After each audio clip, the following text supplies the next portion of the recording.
Para platicar de todo esto, por supuesto, no podemos dejar de hablar con Eduardo Higuera, un hombre que ha estado con nosotros permanentemente en torno a este camino a la constituyente. Eduardo Higuera, tenemos hoy vía telefónica. ¿Cómo estás? Muy buenas noches. Muy buenas noches, Paco. Una disculpa por no poder asistir al estudio, pero sí, efectivamente, como tú dices, es un día histórico. Así es, y me quedé pensando, Eduardo, lo hemos platicado aquí varias oportunidades, 1513 horas fue lo que se llevó para construir, para escribir, para pensar y sopesar esta Constitución. Muy pocas horas, ¿no? Fíjate que yo estuve haciendo números basado en lo que los mismos constituyentes estuvieron publicando en sus cuentas de Twitter, de redes sociales. En realidad fueron 133 días desde que se instauró la Asamblea Constituyente, lo cual significa muchas más horas. Las 1500 horas, un poquito más, poquito menos, que dicen que trabajaron en comisiones, equivalen solo a 62.5 días de estos más de 130, es decir, ni la mitad se trabajó en comisiones. Y se estuvo hablando, se manejaron dos cifras.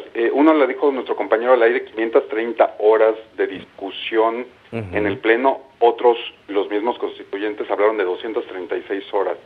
Eso significa 9.1 días, efectivos en el Pleno de discusión, y eso se traduciría a 3.4 horas por artículo, lo cual nos deja pensando si realmente esta constituyente cumplió a cabalidad este mandato de discutir, analizar y elegir los mejores artículos para la ley máxima de la Ciudad de México. Incluso si tomamos el número de 530 horas, pues esto se duplicaría, serían 7 horas aproximadamente de discusión por artículo y 20 días efectivos de los 130, claro. Es decir, menos de una sexta parte. Dime una cosa, Eduardo, ¿ya tuviste oportunidad de darle una ojeada? Sí, no todo el texto, porque no lo han publicado. Extrañamente, hasta hace un par de horas que tuve la oportunidad de revisar, incluso los constituyentes con los que he tenido contacto, no tenían el texto completo.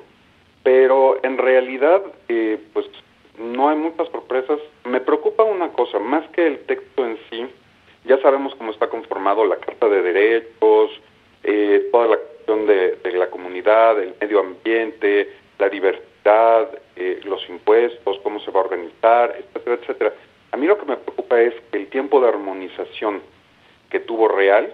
Se había anunciado, no sé si recordarás el viernes que hablamos, se había anunciado que iban a terminar esa noche, que se iban a dedicar 3 días para armonizar y asegurarse de que no hubiera problemas, ni más allá de lo que decía nuestro compañero de comas, acentos y puntos, que no hubiera contradicciones que pudieran llevar a acciones de inconstitucionalidad y cosas así por el estilo.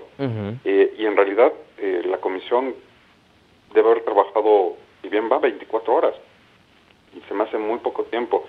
Creo yo que aún leyendo la Constitución completa en este momento,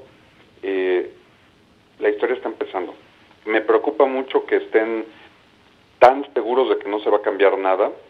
Se hablaba de no modificar ningún artículo en 4 años. ¿Qué tal si tenemos una errata grave ahí o una contradicción? Eso significa mucho trabajo legislativo, mucho trabajo del Poder Judicial local y luego probablemente de la Suprema Corte de Justicia de la Nación. Es algo que me parece un poco soberbio para cerrar. No dudo que en estas intervenciones que están teniendo en estos momentos los grupos parlamentarios, cada uno se esté llevando agua a su molino y diciendo que gracias a ellos la Constitución es una maravilla. Me gustaría saber si se marcan problemas, contradicciones, cuestiones de inconstitucionalidad y van a seguir diciendo que ellos son los responsables de esta maravillosa Constitución. Así es. Vienen tiempos de cambios, Eduardo. A partir de mañana que entreguen ya este documento al jefe de gobierno de la Ciudad de México, al señor Mancera, vienen tiempos de armonización, de los mecanismos de ajustar todo. El documento propiamente pasa, y dime si estoy equivocado, pasa a la Asamblea Legislativa, que ya se convertirá, creo yo, en un Congreso de la Ciudad de México. Y a partir de ahí, ellos estarán ya encargados de ver todo esto de lo que estabas mencionando, si hay errores, si no hay errores, y los tiempos legislativos en los que se pudiera armonizar y corregir. Ellos no van a tener el poder de modificar, si se mantiene esta idea de 4 años, los artículos. Si esta idea va para atrás, sí efectivamente la Asamblea Legislativa va a funcionar como una especie de poder revisor de la Constituyente y va a cambiar artículos. Ahora, la cuestión de si se convierte en el Congreso, no en este momento.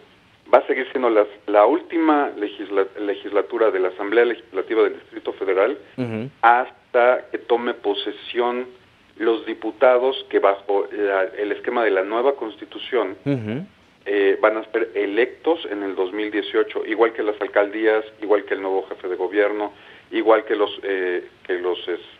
cabildos de cada alcaldía en las que se van a convertir las delegaciones.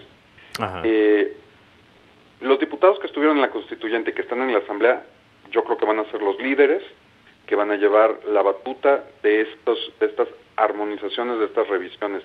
Pero incluso más importante o igual de importante que la Constitución son las leyes secundarias que van a tener que sacar de aquí al 2018, cuando entre en vigor y en uso efectivo esta Constitución, porque muchas cosas se van a modificar.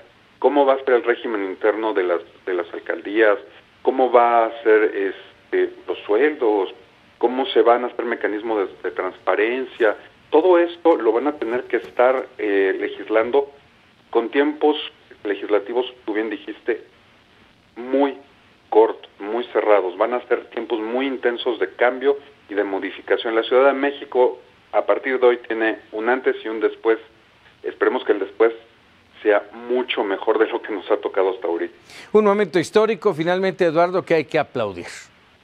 Sí, definitivamente. Incluso, y lo hemos dicho al aire en varias ocasiones, nosotros que somos muy críticos, tenemos que aplaudir este ejercicio democrático. Así es. Y ya tendremos la oportunidad de sentarnos aquí y darle una revisada, como quedamos, para explicar sobre todo algunos puntos, aquellos puntos que consideremos difíciles de entender para los habitantes de la Ciudad de México. ¿Te parece?